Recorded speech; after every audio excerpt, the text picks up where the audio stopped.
السلام علیکم، کیسے ہیں آپ سب؟ میں ہوں آمنہ احسن اور ہم پڑھ رہے ہیں علی کی عین سے راکھ رکابی۔ راکھ رکابی ابو علیہ صاحب کا لکھا ہوا ایک ادب فلم اسکرپٹ ہے جو کہ انہوں نے اس کتاب میں شامل کیا ہے، اس لیے کہ جو لوگ فلم اسکرپٹ لکھنا چاہتے ہیں یا فکشن لکھنا چاہتے ہیں ان کی مدد ہو سکے۔ ہم اس کہانی کے فلم اسکرپٹ کے 36 سینز پڑھ چکے ہیں اور آج ہم سین نمبر 37 پڑھنے جا رہے ہیں۔ تو آغاز کرتے ہیں۔ سین نمبر 37۔ مقام ہاکس پہ، وقت رات، کردار احتشام، ہنا رفیق۔ رسیوں میں جکڑے احتشام کو ہوش آتا ہے۔ اس کا جسم خون میں لت پت ہے، شرٹ کھلی ہے اور بنیان پھٹ چکی ہے۔ چہرے اور جسم کے جو حصے دکھائی دے رہے ہیں اس پر زخموں کے نشانات ہیں۔ وہ کراتے ہوئے چارپائی کی جانب دیکھتا ہے۔ ہنا کوٹری سے بنی ہوئی دوسری جانب ہے، وہ اسے پکارتا ہے۔ آواز نکالتے ہوئے اس کے منہ سے خون نکل آتا ہے۔ وہ اسے تھوکتا ہے، پھر ہنا کا نام پکارتا ہے۔ ہنا کا منہ دوسری جانب ہے، صرف ایک ہاتھ چارپائی سے لٹک رہا ہے جو بری طرح سے مجروح ہے۔ ناخن خون سے سرخ اور کٹے پٹے ہیں، ناخنوں میں گوشت بھی پھنسا دکھائی دے رہا ہے۔ احتشام خود کو چھڑانے کی کوشش کرتا ہے، پھر ناکامی پر بے بسی سے رو پڑتا ہے۔ آنسو اس کے چہرے سے بہہ رہے ہیں۔ دروازہ کھلتا ہے۔ رفیق ہاتھ میں ٹرے لیے موجود ہے۔ ٹرے میں چاول کی پلیٹ اور پانی نظر آ رہا ہے۔ احتشام کچھ کہنے کی کوشش کرتا ہے، الفاظ اس کے منہ سے نکلتے ہیں لیکن سمجھ نہیں آتے۔ تاثرات میں غصہ نمایاں ہے۔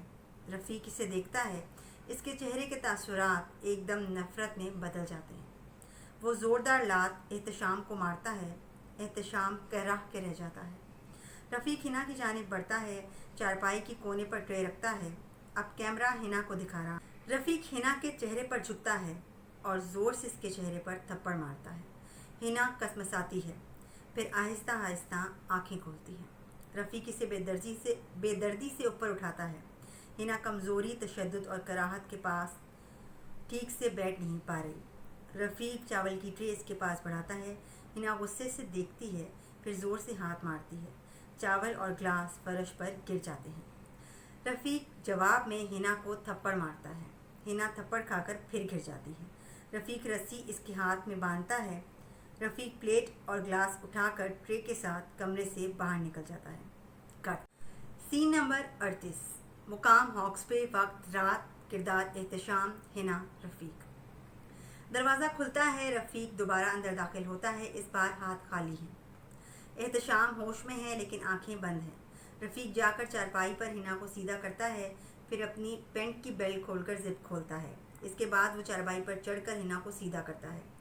جیسے ہی اپنا منہ اس کے چہرے کی جانب لے کر جانے کرتا ہے، ہنا اپنا سر زور سے رفیق کی ناک پر مارتی ہے۔